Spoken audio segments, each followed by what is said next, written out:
அனைவருக்கும் வணக்கம். வாழ்க வளமுடன். இன்னைக்கு நம்ம சேனல்ல பல பொருள் குறித்த ஒரு சொல் இதுதான் நம்ம பார்க்க போகிறோம். அதாவது பல பொருள் இருக்கக்கூடிய ஒரு சொல் தான். இந்த வீடியோவை முழுசாக பாருங்கள். ஃபஸ்ட்டு பல பொருள் குறித்த ஒரு சொல் அப்படின்னா என்ன?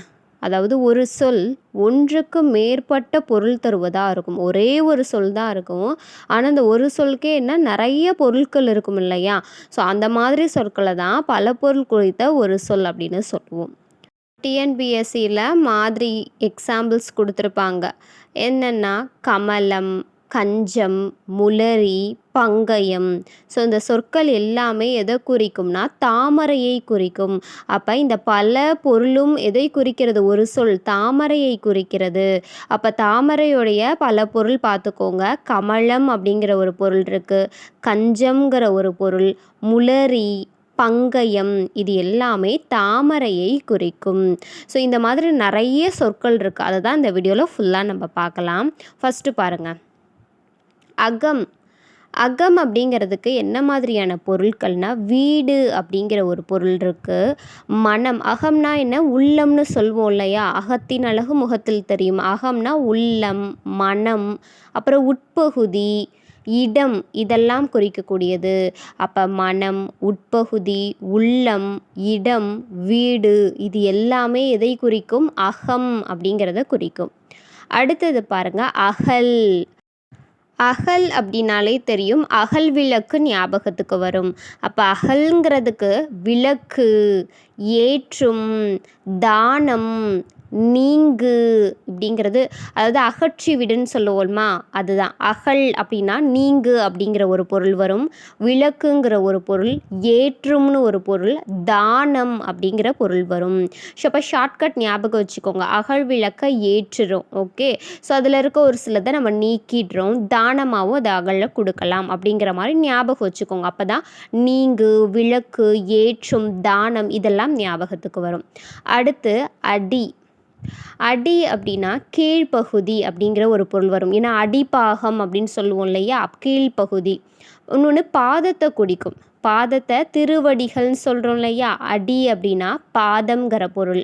இன்னொன்று அடித்தல், மற்றவங்கள அடிக்கிறது. ஸோ அந்த அடித்தல் அப்படிங்கிற ஒரு பொருள் வரும்.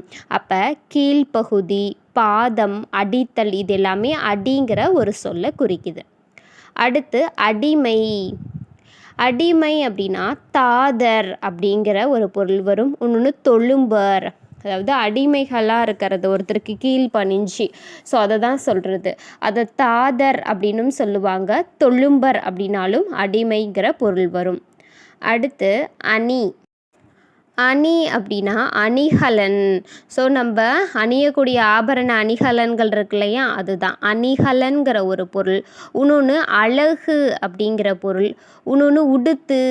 இப்போ உடை அணிதல்னு சொல்லுவோம் இல்லையா? அணி அப்படின்னா உடுத்து. இன்னொன்று நகை.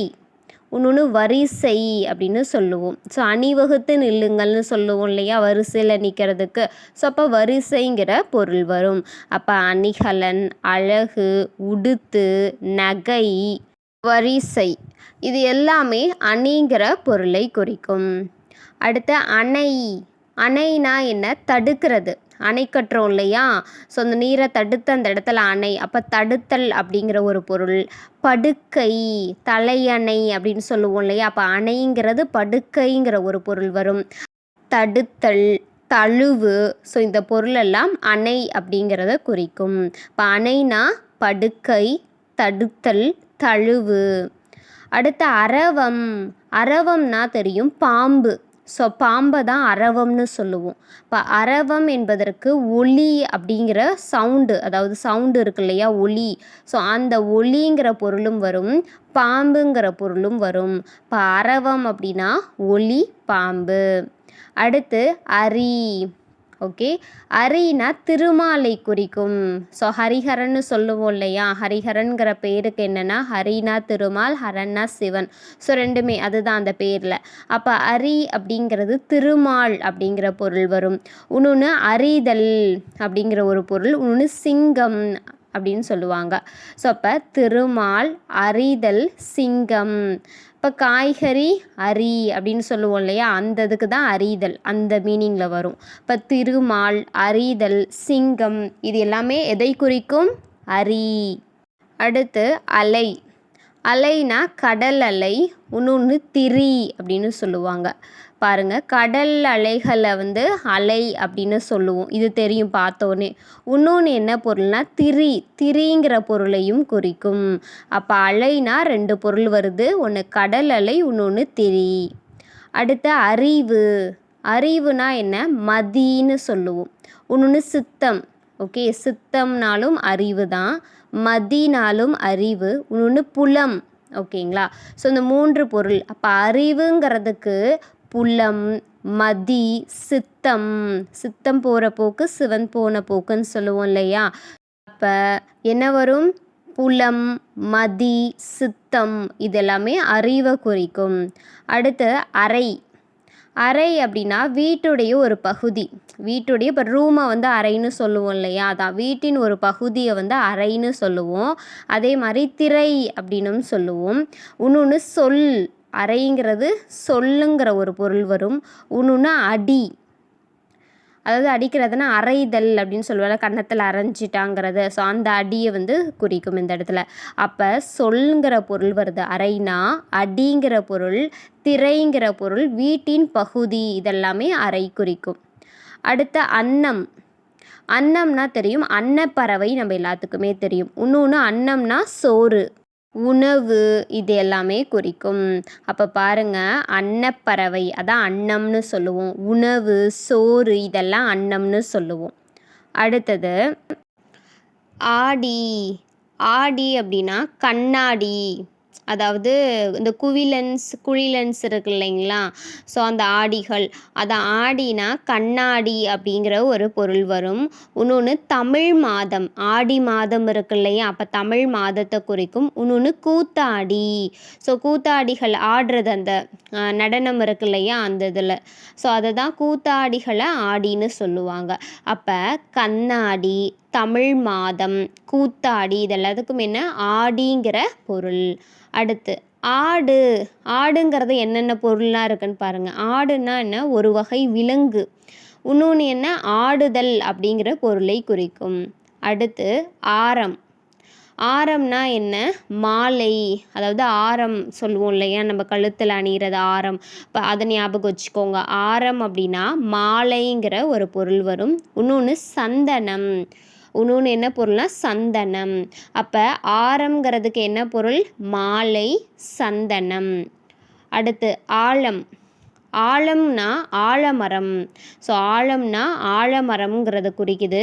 இன்னொன்று நஞ்சு, ஆலம் கலந்தது, அந்த ஆலம் கலந்த அந்த உணவை சாப்பிட்டோம்லாம் சொல்லுவோம் இல்லையா, அப்போ நஞ்சு. அடுத்து கடல்.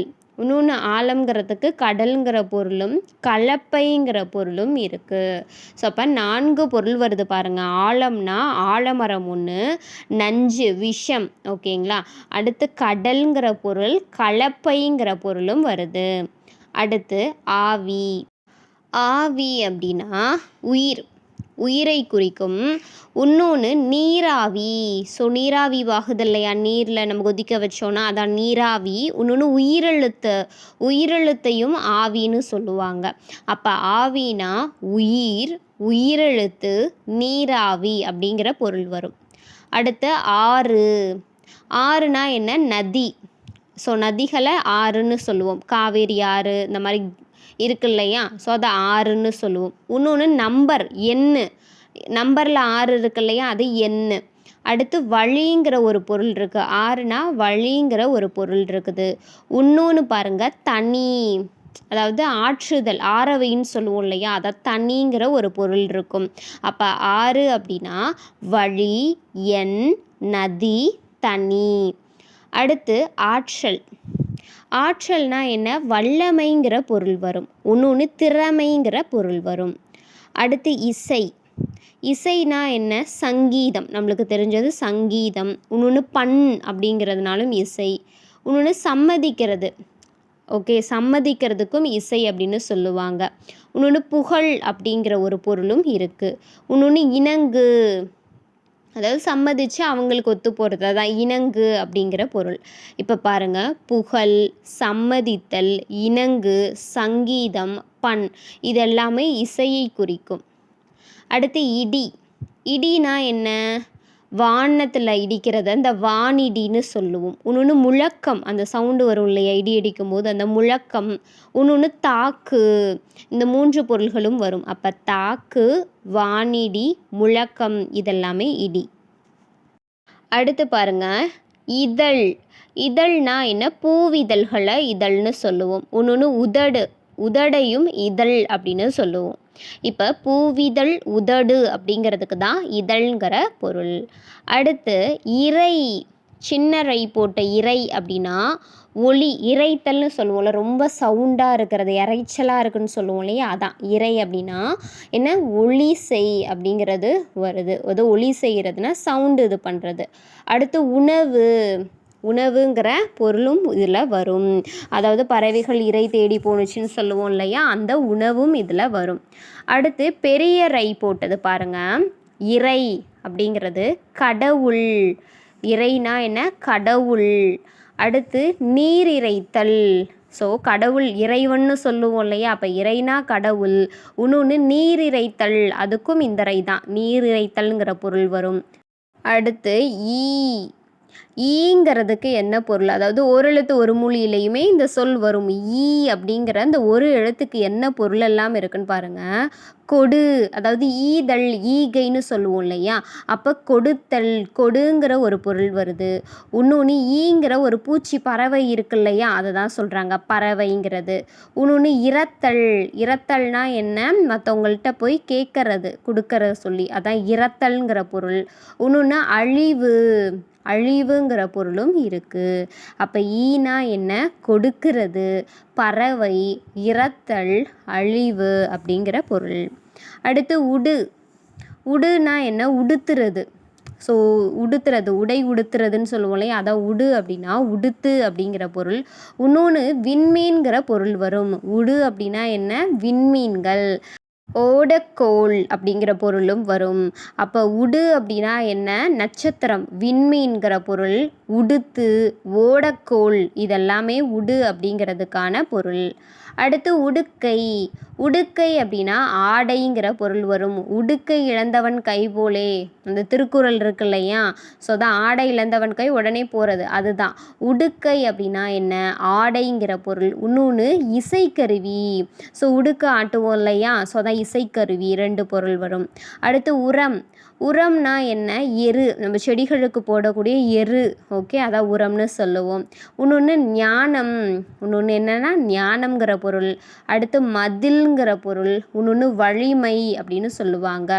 ஸோ உரம் அப்படின்னா வலிமைங்கிற பொருள் வரும். மதில், ஞானம், எரு இதெல்லாம் வரும். அடுத்து உரை. உரைனா என்ன? சொல்கிறது, உரையாற்றுவோம் அப்படின்னு சொல்லுவாங்களா, உரையாற்றுறதுனா என்ன? சொல்கிறது தான். அப்போ உரைனா சொல்லுதல், சொல். அடுத்து தேய். இன்னொன்று உரைனா என்ன? தேய்க்கிறது, தேய், அதான் உரை. அடுத்து உறவினர். உறவினர்னா யார்? கிளைஞர் அப்படின்னு சொல்லுவாங்க. அதாவது கிளைஞர்னா என்ன? சுற்றத்தார் தான். கிளைனா சுற்றம். அப்போ நம்ம சுற்றத்தாரை தான் உறவினர்னு சொல்கிறோம். இன்னொன்று கேளீர். கேளீர்னா நட்பாக இருக்கிறவங்க, ஸோ அதுதான் கேளீர். அப்போ கேளீர், கிளைஞர் இவங்கெல்லாம் உறவினர்னு நம்ம சொல்லலாம். அடுத்து உரை. இதில் பாருங்கள் பெரிய ரை போட்டிருக்காங்க. உரை அப்படின்னா மேலுரை. ஸோ நம்ம போடுவோம் இல்லையா நிறைய உரை, மேலுரை போடுறது, தலைவாணி உரைலாம் இருக்கு இல்லையா, ஸோ அதுதான் மேலுரை. இன்னொன்று வசினா உறைவிடம், நம்ம வசிப்பிடம் என்னன்னு சொல்லுவோம், உறைவிடம்னு சொல்லுவோம் இல்லையா, அதான் வசிக்கிற இடம் தான் வசின்னு கொடுத்துருக்காங்க. அடுத்து ஊதை. ஊதைனா என்ன? ஊது கருவி. அதாவது ஊது கருவினா புல்லாங்குழல் ஊதுறோம் இல்லையா, அந்த மாதிரி ஊது கருவிகளை ஊதைன்னு சொல்லுவாங்க. இன்னொன்று பருத்தல். ஒன்று குளிர்காற்று, ஊதக்காற்றுன்னு சொல்லுவோம் இல்லையா, ஊதக்காற்றுன்னு, அதான் குளிர்காற்றுங்கிற ஒரு பொருள் வரும். அடுத்து எக்கீனம். ஸோ எக்கீனம் அப்படின்னா அன்னம் அப்படிங்கிறது, நீர்நாய், அப்புறம் புளிய மரம், இதெல்லாம் எக்கீனம்னு சொல்லுவாங்க. அப்போ எக்கீனம்ங்கிறதுக்கு என்னென்ன பொருளாக இருக்குது? எக்கீனம்னா அன்னப்பறவை, நீர்நாய், புளிய மரம் இதெல்லாம் எக்கீனம்னு சொல்லுவோம். அடுத்து ஏறு. ஏறுனா என்ன? கீழேருந்து மேலே போகிறத ஏறுன்னு சொல்லுவோம். அப்போ மேலே செல்லுதல். இன்னொன்று ஆண் சிங்கம். ஆண் சிங்கத்துக்கு இன்னொரு பேர் ஏறு அப்படின்ட்டுருக்கு. அரினாலும் சிங்கம்னு பார்த்தோம் இல்லையா, அப்போ ஆண் சிங்கத்துக்கு வந்து ஏறுன்னு சொல்லுவாங்க. காளை, ஏறு தழுவுதல்னு சொல்லுவோம்ல, அப்போ ஏறுனா காளை மாடு, அதுவும் பொருள் வரும். அடுத்து ஏற்றம். ஏற்றம்னா என்ன? உயர்வு. ஏற்றம்னா என்ன? உயர்வுங்கிற பொருள். இன்னொன்று நீரிறைக்கும் கருவி. ஸோ நம்ம ஏற்றி இறக்குவோம் இல்லையா, ஸோ அதான் நீரிறைக்கும் கருவியை ஏற்றம்னு சொல்லுவாங்க. அடுத்து ஏனம். ஏனம்னா பாத்திரம். ஸோ அந்த ஏனத்தை எடுன்னு சொல்லுவாங்க இல்லையா, அப்போ ஏனம்னா பாத்திரம். இன்னொன்று பன்றிங்கிற ஒரு பொருள் வருது. இப்போ ஏனம்னா பன்றி, இன்னொரு பொருள் பாத்திரம். அடுத்து ஐயம். ஐயம்னா என்ன? சந்தேகம், ரொம்ப டவுட்டாக இருக்கிறது, அதான் ஐயம்னா சந்தேகம். இன்னொன்று பிச்சை. இன்னொன்று பிச்சை எடுக்கிறது, அதையும் சொல்லியிருக்காங்க, அதான் பிச்சை. அப்போ சந்தேகம், பிச்சை, இதுக்கானது தான் ஐயம் அப்படிங்கிற பொருள். அடுத்து ஓதி. ஓதி அப்படின்னா கூந்தல் அப்படிங்கிற பொருள் வரும். இன்னொன்று ஓதுபவன். ஓதுபவன் சொல்லுவோம், ஸோ மந்திரம் ஓதுறாங்க இல்லையா அப்படின்னு சொல்லுவோம் இல்லையா, அதான் ஓதுபவன். ஓந்தி அப்படிங்கிற பொருள். அப்போ ஓதி அப்படின்னா கூந்தல், ஓதுபவன், ஓந்தி, இந்த பொருள்லாம் வரும். அடுத்து கடல். கடல் அப்படிங்கிறதுக்கு உவரி, ஆழி, பவ்வம், இந்த 3 பொருள் இருக்குது. அதாவது உவரி அப்படின்னாலும் கடல் தான், ஆழி அப்படிங்கிறதுக்கும் கடல்ங்கிற பொருள், பவ்வம்னாலும் கடல் தான். அடுத்து கடி. கடி அப்படின்னா காவல் அப்படிங்கிற பொருள் இருக்குது. இன்னொன்று காப்பு, காப்புங்கிற பொருள். அடுத்து கூர்மைங்கிற பொருள், விரைவு அப்படிங்கிற பொருள். ஸோ அப்போ விரைந்து வா, விரைவு அப்படிங்கிறதுக்கு என்ன? கடிங்கிற ஒரு பொருள் இருக்குது. கூர்மையாக இருக்கிறது, கூர்மை அப்படிங்கிறதுக்கு கடிங்கிற பொருள். காப்பு, காவல், இது ரெண்டுமே கடிங்கிற பொருள் வரும். இப்போ 4 பொருள் வருது. காவல், காப்பு, கூர்மை, விரைவு, இதெல்லாம் கடிங்கிற பொருளை கொடுக்கும். அடுத்து கம்பம். கம்பம்னாலே தெரியும், தூண். அதாவது நீண்ட அந்த தூணை தான் என்னன்னு சொல்லுவோம்? கம்பம்னு சொல்லுவோம் இல்லையா. இன்னொன்று நடுக்கம் அப்படிங்கிற பொருளும் வருது. ஸோ அப்போ தூண், நடுக்கம், ஸோ 2 பொருள் வருது. ஒரு கம்பம், அந்த கம்பம்ங்கிறது என்ன? தூண், நம்ம எல்லாருக்குமே தெரியும். இன்னொன்று பொருள் வந்து நடுக்கம் அப்படிங்கிற பொருளும் வருது. அடுத்து கரி. கரி அப்படின்னா யானை அப்படிங்கிற பொருள். ஸோ யானை வந்து அது கரிய நிறத்தில் இருக்கும் அப்படின்னு ஞாபகம் வச்சுக்கோங்க. அப்போ யானைங்கிற ஒரு பொருள் வருது கரினா. இன்னொன்று சாட்சி. கரி அப்படின்னா சாட்சி. இன்னொன்று அடுப்புக்கறி, கறிக்கொட்டை இருக்கு இல்லைங்களா, ஸோ அடுப்புக்கறி, அந்த கறியும் இந்த பொருளில் வரும். அதாவது சின்னரி போட்ட கறி. அப்போ யானை, சாட்சி, அடுப்புக்கறி, அந்த 3 பொருள் வருது. அடுத்து களி. குண்டிலி இருக்கு இல்லையா, ஸோ குண்டிலி போட்ட களி அப்படிங்கிறதுக்கு பாவகை, களிப்பா இருக்கு இல்லையா, ஸோ பாவகையில் ஒரு வகை களிப்பா. அப்போ அந்த களி அப்படிங்கிறது பாவகையை குறிக்கும். அடுத்து சனி. சனிங்கிற பொருள், அதாவது களிங்கிறதுக்கு இன்னொன்று சனிங்கிற பொருள். அடுத்து துன்பம். ஸோ கலிகாலம் அப்படின்னு சொல்லுவோம் இல்லையா, துன்ப காலம் அப்படிங்கிறத. ஸோ அது யுகத்தில் வரும், கலியுகம்ங்கிறத, அதுவும் வரும். அடுத்து துன்பம்ங்கிற பொருள் இருக்குது. வறுமை அப்படிங்கிற பொருளும் வருது. அப்போ களி அப்படிங்கிறதுக்கு பாவகை, சனி, துன்பம், வறுமை, இதெல்லாமே வரும். அடுத்ததாக கலை. கலை அப்படின்னா ஆடை அப்படிங்கிற ஒரு பொருள். இன்னொன்று கல்வி. ஸோ கலைகளில் தேர்ந்தவன் அப்படின்னா கல்வியில் தேர்ந்தவன், கலைகளில் சிறந்தவன் அப்படின்லாம் சொல்லுவோம் இல்லையா. அப்போ கலை அப்படின்னா கல்வி அப்படிங்கிற பொருள் வரும். இன்னொன்று ஆடைங்கிற பொருள். இன்னொன்று கலைத்தல். கலைத்தல்னா என்ன? களைப்பாக இருக்கிறது. ஸோ ஓகே, அதை தான் சொல்லுவோம் கலைத்தல். இல்லைன்னா கலைச்சி விடுறதுன்னு சொல்லுவோம் இல்லையா, கலைக்கிறது. இப்போ துணிகளெல்லாம் கலைச்சி வைக்காது, அந்த மாதிரிலாம் சொல்லுவோம்ல, அப்போ அந்த கலைத்தல்ங்கிற பொருளை நம்ம எடுத்துக்கலாம். அப்போ கலைக்கு 3 பொருள் சொல்லியிருக்காங்க. ஆடைங்கிற பொருள், கல்விங்கிற பொருள், கலைத்தல்ங்கிற பொருள். அடுத்து கல். கல் அப்படின்னா என்ன? நம்மளுக்கு தெரியும், பாறைக்கல். பாறை கற்கள், அது என்னன்னு சொல்லுவோம்? கல். அப்போ பாறை கல்லுங்கிற பொருள். இன்னொன்று படி அப்படிங்கிறது, படி, அதாவது கல்வி. இளமையில் கல் அப்படின்னு சொல்லியிருக்காங்களே, இளமையிலே கல்வி கற்கணும், அப்போ என்ன? படிக்கிறது, அந்த படித்தல்ங்கிற பொருள் வரும். இன்னொன்று தோண்டு அப்படிங்கிற பொருள் வருது. கல்லுனா தோண்டு அப்படிங்கிற பொருள் வருது. அப்போ பாறை கல்லுங்கிற ஒரு பொருள், படித்தல், படிங்கிற பொருள், தோண்டு அப்படிங்கிற ஒரு பொருள் வந்து வருது. அடுத்து கவி. கவினா என்ன? கவிஞர். ஸோ கவியரசு கண்ணதாசன் அப்படின்னு சொல்கிறோம் இல்லையா? அப்போ கவினா என்ன? கவிஞர் அப்படிங்கிற ஒரு பொருள். இன்னொன்று பாடல்ங்கிற பொருள் வரும். கவினா என்ன? கவிதை, பாடல் அப்படின்னு இருக்கு இல்லையா? ஸோ அந்த மாதிரி ஞாபகம் வச்சுக்கோங்க. பாடல்ங்கிற பொருள். இன்னொன்று குரங்கு அப்படிங்கிற ஒரு பொருளும் இருக்குது. கவிக்கு என்ன? குரங்குன்னு ஒரு பொருளும் இருக்குது. ஞாபகம் வச்சுக்கோங்க, கேட்கலாம். ஸோ கவினா கவிஞர்னு தெரியும், பாடல்ங்கிறது தெரியும். அதே மாதிரி குரங்குங்கிற ஒரு பொருளும் இருக்குது. அடுத்ததாக கலை. கழை அப்படின்னா என்னென்னா மூங்கில். ஓகே, மூங்கில் அப்படிங்கிற ஒரு பொருள். இன்னொன்று கரும்பு அப்படிங்கிறது. ஸோ இது ரெண்டையுமே என்னென்னா கழை அப்படின்னு நம்ம சொல்லலாம். அப்போ கழைங்கிற பொருளில் வரக்கூடிய 2 வார்த்தை கொடுத்துருக்காங்க பாருங்கள். ஒன்று கரும்பு, இன்னொன்று மூங்கில். அடுத்து கலை, மத்தளை போட்ட கலை. ஸோ இந்த கலை அப்படின்னா நீக்கு அப்படிங்கிற பொருள் வரும். ஒன்றை ஒரு இடத்துல இருந்து நீக்குதல் அப்படின்னா களைத்தல், இதையும் சொல்லுவோம். அப்போ நீக்குங்கிற பொருள் வருது. ஒன்று பயிருக்கு கேடான புல் அப்படிங்கிறத வரும். ஸோ பயிருக்கு பக்கத்தில் அந்த வரப்புலலாம் இருக்கக்கூடியது, அந்த பக்கத்துலேயே இருக்கக்கூடிய தேவையில்லாத புல் இருக்கும் இல்லையா? அதெல்லாம் களைகள்னு சொல்லுவோம் இல்லையா? ஸோ அதுதான். அப்போ பயிருக்கு கேடான புல் அது களைன்னு சொல்லுவோம். நீக்குங்கிறதையும் களைன்னு சொல்கிறோம். அடுத்து கா. இங்கே பாருங்கள், ஓரெழுத்து, ஒரே ஒரு எழுத்து தான் கான் இருக்கு. அதுக்கு எத்தனை பொருள் இருக்குது பாருங்கள். காப்பாற்று அப்படிங்கிற ஒரு பொருள்.